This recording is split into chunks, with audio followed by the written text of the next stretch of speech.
نهار حطيت لكم ديليس اونوا كاين بزاف المسانين كتبوا لي لازم تجرب طابي حلو وصفه ولا تحليه يديروها في الاعراس المناسبات ومن في رمضان. تقدروا تقولوا طاجين الحلو بصح بطريقه واحده اخرى، وصفه بزاف بنينه لهبال تاع الدنيا كامل عجبتهم في الدار وسهله مهله. خبوها رمضان. الحاجه الاولى اللي نديروها عندي هنايا العينه، المشماش والزبيب نشمخوهم في الماء ونشلوهم مليح، نخلوهم يقعدوا شويه في الماء. ما بيد نروحوا نحضروا البسكوي. هذا البسكوي باش نخدموه لازم نخدموا واحد الكريمه. هنايا في كاسرونه درت كاس ونص تاع الحليب، الكاس تاعي حمل 250 ملل.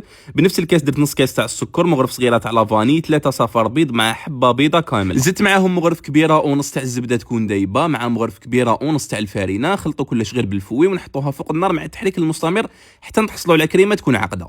نحطها في ريسيبيون ونغطيها اون كونتاكت ونخليها تدفى شويه. ما بيد نروحوا نخدموا بها. هنايا بعد ما تدفى الكريمه نجو نضيفوا لها المكسرات. هنا عندي زوج كيسان ونص تاع المكسرات. انا درت مزيج بين اللوز والجوز. اللوز حمصته شويه، تقدروا ديروا اي مكسرات يكونوا متوفرين عندكم. ونخلط كل شيء بهذه الطريقه. نروح نجيب هذاك بياض البيض اللي قعد لي من 3 صفار بيض، نطلعوا مع قرصه تاع الملح، نطلعوه مليح بهذه الطريقه. نجي نضيف هذاك الخليط تاع الكريمه مع المكسرات على 3 دفعات وميم طون راني نخلط بهذه الطريقه. هنايا نجيب سنيوه اللي يكون فيها بابي كويسون، نحط 2 سرسو، واحد فيها 20 سنتيمتر وواحد صغير كما راكم تشوفوا. الفرن تاعي يكون مسخن من قبل على 180 درجه، ندخلوهم يطيبوا واحد نص ساعه هكذا. والسرسو في لي كوتي كنت دهنهم بالزبده. هنايا فيكس كاس نحط كامل هذيك العينه المشماش مع الزبيب ونحطهم يتفوروا. لازم يتفوروا حتى وين يطيبوا مليح وهما سخونين. بهذه الطريقه بعد ما نحيتهم درت مغرف كبيره تاع السكر، مغرف كبيره تاع الزبده، مغرف كبيره تاع المزهر، ونخلط كلش بهذه الطريقه بيكونوا واجدين.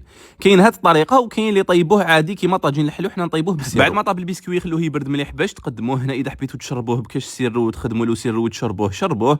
انا شربته بالسيرو تاع الاناناس. كيما قلت لكم تقدروا ما تشربوهش كامل. هنا من الفوق راح ندير له الشوكولا اتارتيني وكالعاده نستخدم تاع المرجان. قاومها بزاف هايل وراح تساعدكم بزاف في الخدمه. درت كميه منها في لابوش ونجي ندير طبقه تكون رقيقه بهذه الطريقه ونمشيها بالمغرف هكذا. هذاك البسكوي الصغير طيبته نزيد نحطه فوق هذا البسكوي، ومن الفوق حندير له كريمه البندق المحمص كيف تاع المرجان ندير منها ونخلي فراغات، ونزيد ندير بنفس الشوكولا تختيني اللي خدمت بها في الاول.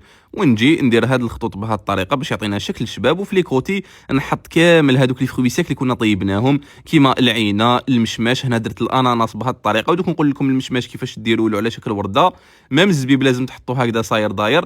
المشماش شوفوا تقطعوا 3 حبات بهذه الطريقه في النص ولا 2 حبات كيما حبيتوا، بصح ما تقسموهش حتى لتحت وسيو فتحوه بهذه الطريقه وحطوا حبه داخل حبه والاتجاهات يكونوا متعاكسين. ديروا حبه تاع اللوز فيها لداخل وتقدموه بهذه الطريقه وبصحتكم.